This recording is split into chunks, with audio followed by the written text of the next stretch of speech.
ಈ ಸನ್ಮಾನ ಅಲ್ಲ, ನಮ್ಮ ನಾವು ಕೊಡೋ ಗೌರವ ನಿಮಗೆ. ಇದು ದೇವಸ್ಥಾನ ಕಡೆಯಿಂದ ತಂಗಿ ಮಕ್ಕಳಾಗ್ಬಿಟ್ಟು ನಿಮಗೆ ಮಾವ ಅನ್ಸ್ಬಿಡು. ಹಾಂ, ಮಾವ ಅನ್ಸು ಮಕ್ಕಳಾಗ್ತವೆ. ನಾನು ಸಾಕು ಹೇಳಿ ಮುಗಿತು. ಈಗಲ್ಲ ಪಾಪಕಲ್ಲಿ ಮಕ್ಕಳು ಮಾವ ತಂಗಿ ಅಲ್ಲ ಅವರು.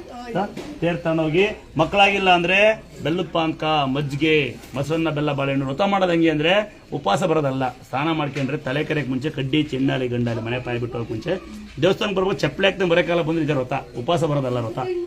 ಅರ್ಥ ಆಗುತ್ತಾ? ಹೆಚ್ಚೆಚ್ಚು ಮೊಸರನ್ನ ತಿಂತಂಗಿವ ಅದ ಮಾಡು ಪಾಪ ಆಗುತ್ತಂತೆ. ಬಂದು ನಾಮಕರಣ ಹಿಂಗೆ ಜೋರಾಗಿ ಮಾಡೋದು ಬೇಡ, ಊಟ ದೇವಸ್ಥಾನ ಮಾಡ್ಸೋಣಂತೆ. ಅದ ಇನ್ನು ನೆನಪಿಲ್ಲಿ ಅವ್ಳು ಏನು ಹೇಳ್ತಿದ್ದೆ ಮತ್ತೆ ಪಾರ್ಶ್ವವಾಯ್ತು ಅಂತಕ್ಕಂಥ ಯಾರು ಬಂದಿದ್ರೆ ಏನು ಮಾಡ್ತಾರೆ, ಕೈಕಾಲು ಆಡಲ್ಲ ಅಂದರೆ ಕೈಕಾಲು ಆಡಲ್ದಾಗೆ ಜೇನುತುಪ್ಪ ಸುಣ್ಣ ಹಚ್ಚಬೇಕು. ಮಕ್ಕಳ ನೋಡಿಸ್ಬೇಕು. ಹುಣಸೆ ಹುಳಿ ಕೈಕಾಲು ಕೀರುಗಳು ಹೆಚ್ಚಯ್ಯ. ಹಾಂ, ಬನ್ನಿಮ್ಮ ಕೀರುಗಳಿಗೆ ಹಚ್ಚಿ. ಇನ್ನು ನೀವು ನಿಗಮಗಳಾದ್ರೆ ಹುಣಸೆ ಹುಳಿ, ಬೆಲ್ಲ, ಸುಣ್ಣ ಹಚ್ಚಿ. ಜೇನುತುಪ್ಪ ಕೈಕಾಲುಗಳಿಗೆ ಜೇನುತುಪ್ಪ ಸುಣ್ಣ ಹಚ್ಚಿ, ಹೆಸರು ಕಾಳು, ಕಡಲೆಕಾಳು, ಹುಳ್ಳಿಕಾಳು, ನರ ವೀಕ್ನೆಸ್ಗೆ ಅರ್ಥಾಗ್ತದೆ. ಮೊಸರು ಮಾಡಿ ದಿನ ರಾತ್ರಿ ಹೊತ್ತು ಹುರಿದ್ಬಿಟ್ಟು ಅಂಬ್ಲಿ ಮಾಡಿಕೊಂಡು ರಾತ್ರಿ ಡೈಲಿ ಕೊಡಬೇಕು. ಮೊಸರನ್ನ, ಬೆಲ್ಲ, ಬಾಳೆಹಣ್ಣು ತಿನ್ನಿಸ್ಬೇಕು. ಫ್ಯಾನಿಂದ ದೂರ ಇರಬೇಕು.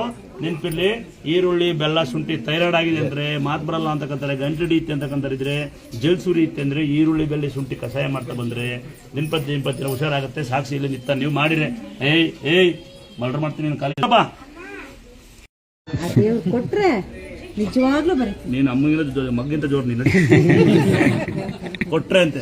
ಇರೋ ಪ್ರೀತಿ ಕೊಡು ಸಾಕು, ದುಡ್ಡಲ್ಲ ಮಾಡಿ.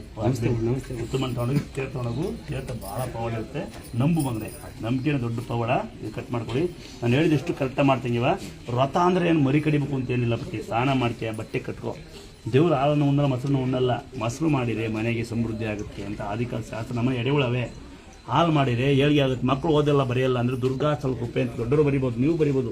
ದುರ್ಗಾಸ್ಥಳ ಅಂದರೆ ಗಂಗಮ್ಮ, ದುರ್ಗಮ್ಮ. ಅವ್ನು ಬೇಡ, ಲೇ ಇಲ್ಲ, ಅವ್ನು ಬೇಡ.